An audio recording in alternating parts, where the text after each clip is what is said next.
Il est 7h22.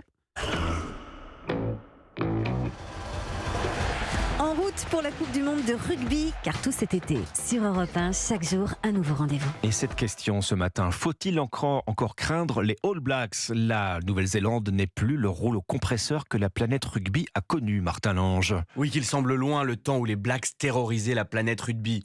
Double champion du monde en 2011 et 2015, troisième encore il y a 4 ans, ils ne sont aujourd'hui plus cités parmi les grands favoris. Alors que s'est-il passé? Eh bien, en nommant Ian Foster, ancien adjoint de Stevenson, la fédération néo-zélandaise pensait miser sur la continuité, mais 4 ans plus tard, le pari est en passe d'être perdu. Foster présente le pire bilan de l'histoire des Blacks. Il ne continuera pas l'aventure et son successeur, Scott Robertson, est déjà connu depuis des mois. Pas idéal pour préparer une Coupe du Monde, entre des cadres vieillissants, une relève qui a du mal à émerger à certains postes clés.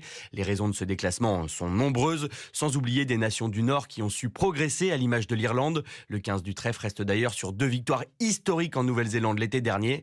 Mais attention, prévient Serge Blanco, selon le consultant rugby d'Europe 1, les hommes en noir restent une sérieuse menace.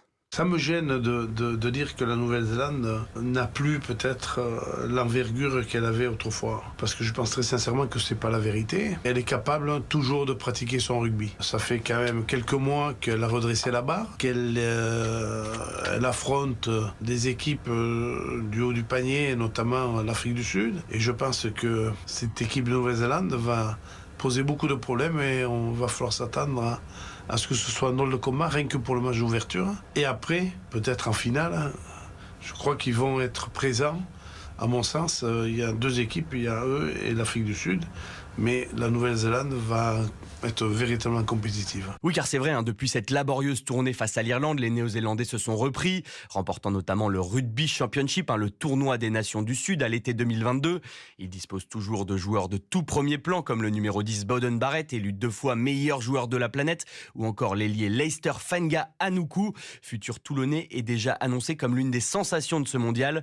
Méfiance donc pour les Bleus qui auront très vite l'occasion de juger cette cuvée 2023 des Blacks, puisque les 2 équipes se retrouvent dès le 8 septembre pour le match d'ouverture. Merci Martin Lange. La Coupe du Monde de rugby dans 59 jours exactement.